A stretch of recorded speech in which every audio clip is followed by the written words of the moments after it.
Here's a fairly typical website of a well-known newspaper, and you'll see that even with all of the privacy options set to off, in other words, there shouldn't be planting a single non-essential cookie on my computer without my permission, they are still putting 103 cookies on my machine.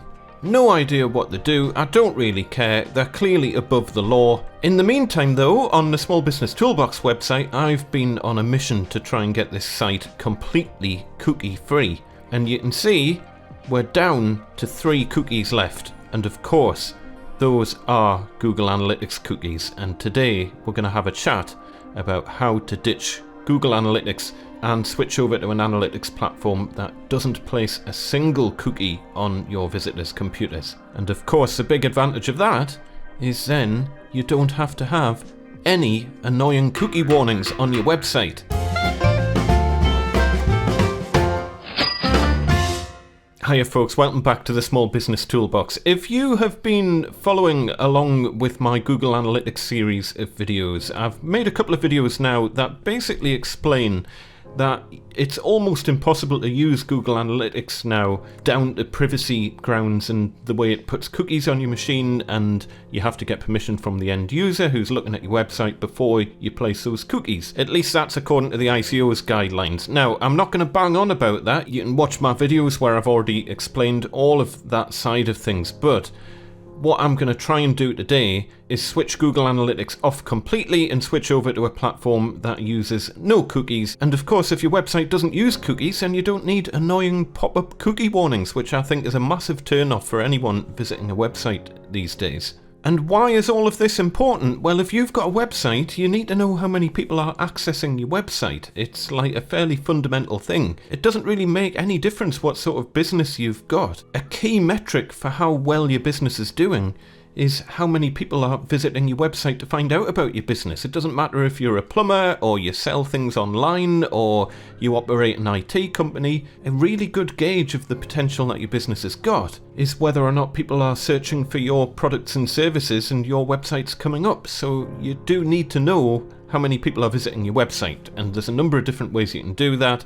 By far the most popular way on the planet is by using Google Analytics. But as I've explained before, you've got all of these privacy issues and it's becoming a bigger and bigger problem. And the problem up until now has been that there hasn't really been that many alternatives for analytics that are really privacy focused. One really good platform that I did have a look at is Matomo. Unfortunately though, you do have to pay for it, and a lot of people, you know, if you've just got a small business website, this is probably going to be overkill. Fair enough if you've got like a huge website that's getting a lot of monthly page views, then maybe go down this route, but it is quite complex and probably overkill for most small businesses. In all honesty, I'd all but given up trying to find an easy-to-use, simple, lightweight analytics plugin for WordPress, but then I came across this gem of a plugin called Koko Analytics, and really it's exactly what I've been looking for. It's a self-hosted analytics plugin. So that basically means that all of the analytics information is getting stored in your database instead of getting sent off to a third party. And it's obviously, if you're sending this sort of data off to a third party,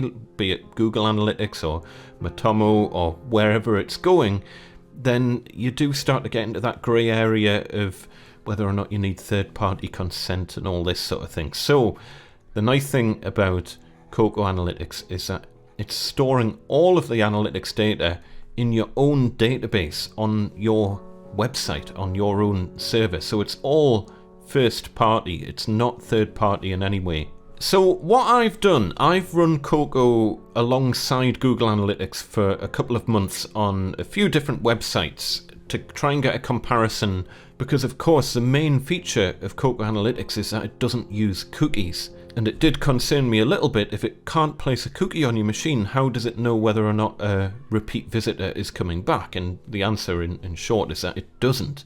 But for most small websites, do you really need to know that? So I'll take you through a direct comparison between Koko and Google Analytics. I'm just going to refer to Google Analytics as GA from now on, so it's basically Koko versus GA. And as I say, I'll show you a full side-by-side comparison later on.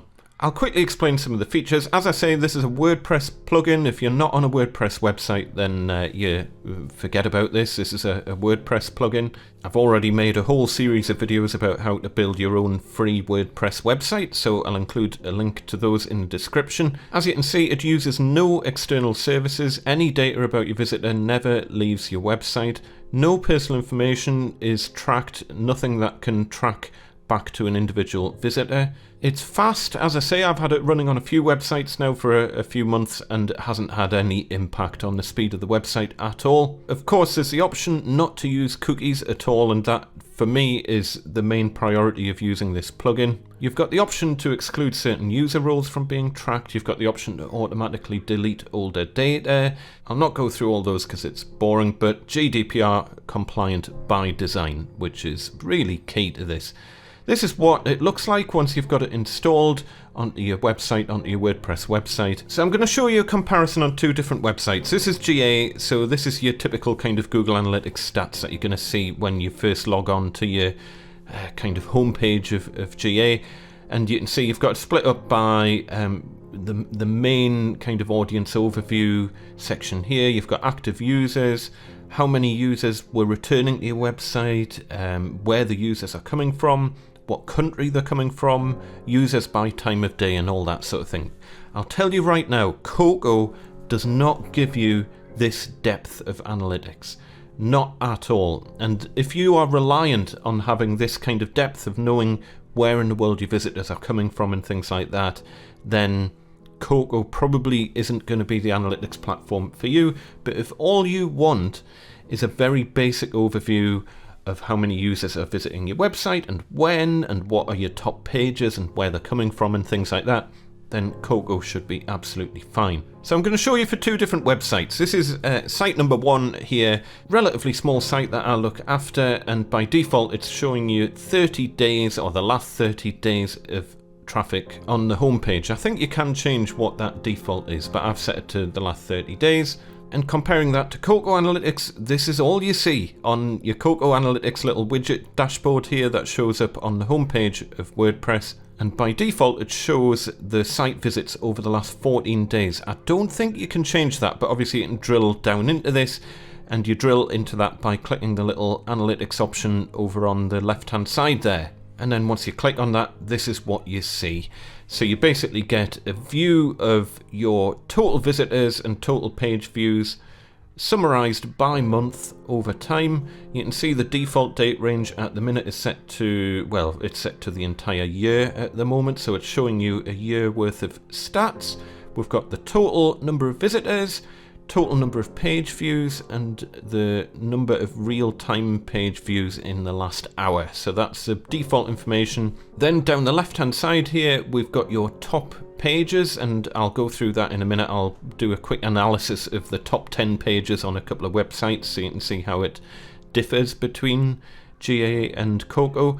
And we've got our top referrers as well, so where traffic is coming from. It doesn't give you any information in terms of where in the world people are coming from, and it also doesn't tell you what people are searching for to get to your website. But there are other ways and means of finding that information out, so don't panic. As I say, for me, the main purpose of this is just getting a very high level picture over time of how the website's doing. So you can see here, I've got June as a full month of statistics, so I'm going to do a direct comparison between Koko and GA for June 2020, and we'll see how things differ. So in order to do that, all I've done is change the date range at the top there, and then that gives me this information here, which shows me for every day in June how many visitors I've had. You can see total visitors 6,468, blah blah blah, so all good. Comparing that to the sort of information that you get from Google Analytics, again, I've filtered the date range to just the month of June 2020, and this is showing as 5,600 users and 6,400 sessions. I'll go into all of that in a bit more detail later on. In terms of setting the plugin up, there's absolutely nothing to it. You install the plugin, activate it, and then if you go into the analytics option on the left hand side there, just under dashboard, and then on the top right you've got the settings option there, Obviously it's up to you how you configure this, but the way I've set the settings for this are to exclude page views from the administrator. I'm not using cookies. I've got the default date period is showing for the entire year, and I'm not going to automatically delete old data. If you put it on 0, then apparently that disables deleting old data, because I want to keep website statistics forever. I want to see how the site has grown from day one, and I want to keep that information for the rest of time. It also tells you at the bottom there what your database size is, but I'll go into that in a bit more detail later on. So here is site number 2 that we're looking at. So this site is a slightly busier site. We're looking in GA at 16,000 users, 19,000 sessions in the last 30 days. Interestingly, and this is a complete coincidence, when I've set the date range to only June, 1st of June to the 30th of June, it's still coming out at 16,000 users and 19,000 sessions. That is literally a coincidence. Looking at the stats for this site in Koko Analytics, it's telling me that it's had 18,900 visitors and 24,000 page views. So again, we'll go into that in a bit more detail later on, just to get an idea of whether Koko is going to be telling you you've got more visitors than GA was telling you or less. Now, of course, another reference point in all of this is just to use your web host's stats and do a comparison against that. So that's what I've done here.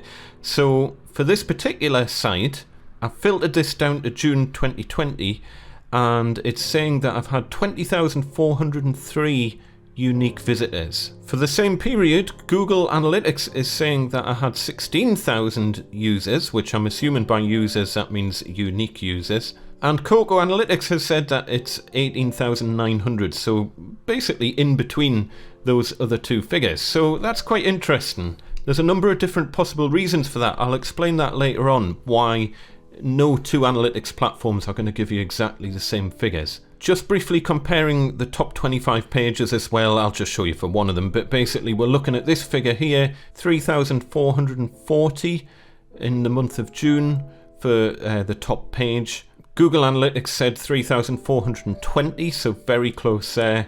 And Koko said 3,147. So it's in the ballpark.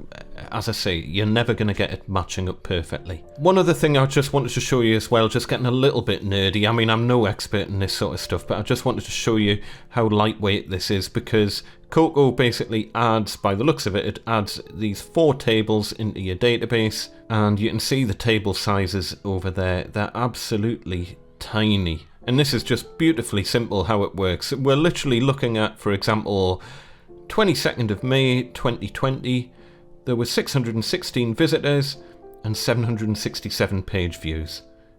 You can't get any more lightweight than that.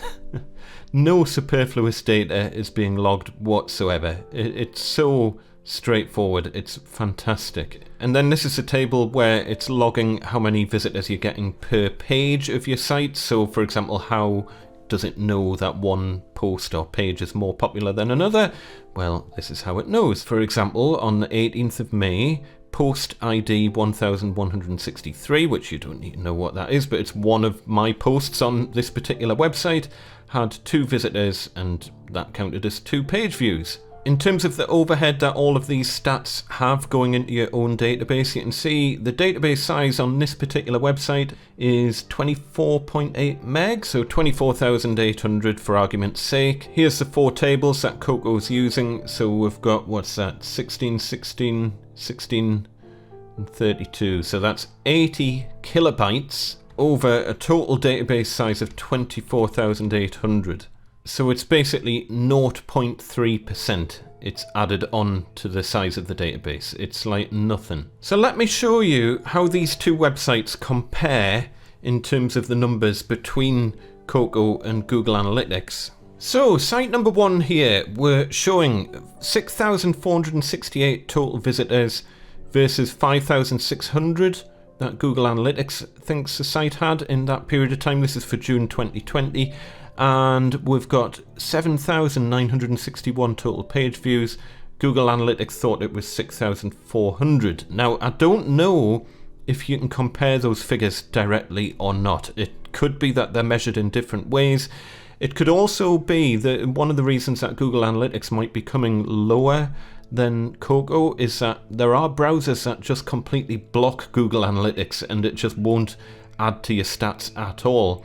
And it could be that those aren't being blocked on the Koko side because Koko isn't taking any personal information or anything like that, but it is being blocked on Google Analytics. Apparently if the browser is set to not allow any tracking, then it doesn't get tracked in Koko anyway, but it could be specific stuff in whatever browser the user's using where it specifically blocks Google Analytics. It's very hard to say. The main thing is that they're in the same ballpark. In terms of the top 10 pages, so these are the top 10 most popular pages on this particular website. The page that ranks number 1 on Koko, it reckons it's had 2,897 page views, and Google, for some reason, it's higher on Google Analytics. No idea why, 3,200. And then if we have a look at the same information for site number 2, this is a slightly busier website. You can see in that period of time, in that month, this site had 18,900 total visitors, and GA thought it was 16,000, and Koko reckoned it had 24,000 page views, whereas GA thought it was 19,000. Again, same ballpark. I'm more interested in a comparison from day to day and from month to month. That's the information that I want to know, is kind of a comparison. I'm not particularly bothered as long as they're not wildly out. You know, if this said 18,000 and this said 5,000, then I would be worried, but they're close enough. Again, looking at the most popular pages on this website, the top page according to Koko had 3,147 page views and 3,420 according to GA. So again, same ballpark, close enough. So all I've done here is I've taken that information and I've popped it into a spreadsheet just to get an idea of how much Koko is either undercounting or overcounting. It's not under or overcounting, it's just counting differently, let's say. So for site number 1, Koko reckoned that there was 6,468 visitors. GA thought there was 5,600. So Koko was 16% higher than GA. In terms of page views, 7,961 versus 6,400. So Koko reckoned there was 24% more. Now that's very interesting because it's not making these numbers up. It's got to be getting the numbers from somewhere. So it could be that the site is actually getting more visitors than I thought it was by 24%. That's quite a significant number of extra users that are on this particular site. The interesting thing is that when you break it down by the top 10 pages, is that Koko is undercounting. Now, I don't know why that is. I'm sure someone can explain it in the comments, but for example, the top page, Koko reckons 2,897, GA reckons 3,200, 9% under. So yeah, whatever. What's the average of that? The average is coming out at 12% under for the top pages, but you're looking at about 16% over in terms of visitors, 24% over in terms of page views. Site number 2, very similar story, to be honest.